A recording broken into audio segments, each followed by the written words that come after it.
It's all to do with control. Natural search, effectively, the choice lies with the search engine. That what is derived, what is displayed, and what is covered is decided by the search engine and their black box algorithms. Gives you very little control as an advertiser. It doesn't eliminate control, but it gives you very little.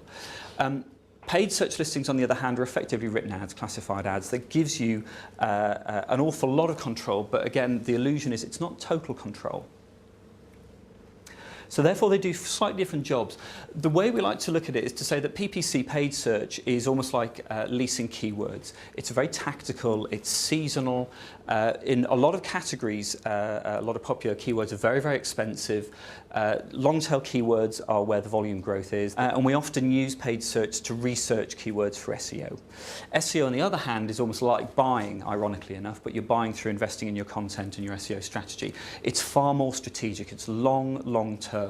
Takes a long time to change. We often say target your evergreen content. SEO will always be the cheapest way of deriving traffic compared to paid search. So we always say work the two together, but always try and reduce your reliance on paid search because it's expensive. Again, I'm sure loads of you have seen this heat map. It just shows you the importance of being high up these listings. Now, the two interesting things to point about this. This has been informing. If you look at all the search engines, they all pretty much show the same overall design and page layout. And it's no coincidence when you look at what people are doing and where their eyes are moving that's the case. There's one thing to bear in mind. We hear it an awful lot as an agency that people are saying, oh, I need to be number 1 or I need to be top 3 or top 5. Yes, that's true in terms of in your key categories. But if you go back to the long tail chart that we showed earlier, the way that we're starting to look at particularly natural search SEO is it's a volume game. So actually, despite some of the charts I'm going to show you later, having number 10 positions or page on number 3, it's not going to be something you'd aspire to, but you blunt 10, 15, 20, 30,000 of those together and all of a sudden you're building decent volumes. So there's a very interesting place to go and play, which is in the long tail. Now, this chart's quite interesting.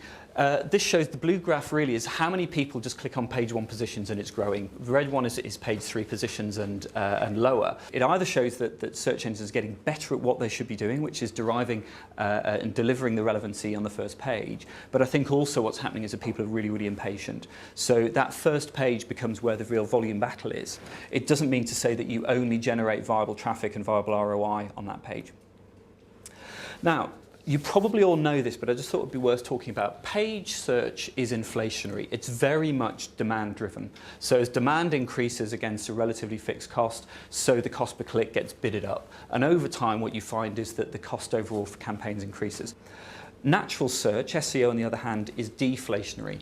Over time, because the natural search is charged on a relatively flat fee, then your traffic increases and therefore your relative cost diminishes.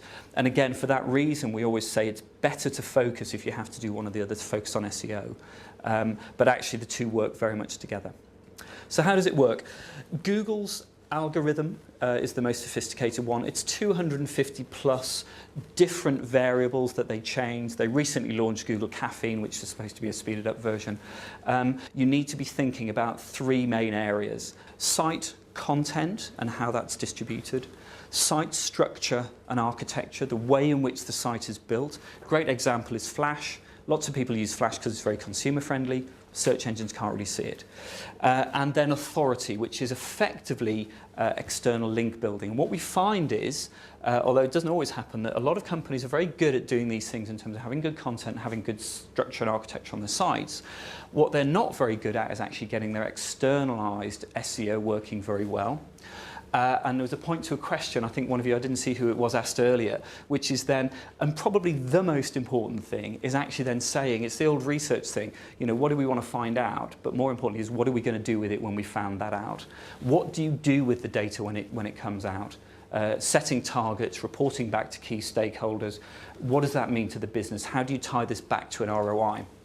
And one of the key things that we do here at RAP is that we don't look at SEO in here are number 1 positions, here are number 2 positions. We always take it back to an ROI so we can compare it to PPC so you can look at it more specifically.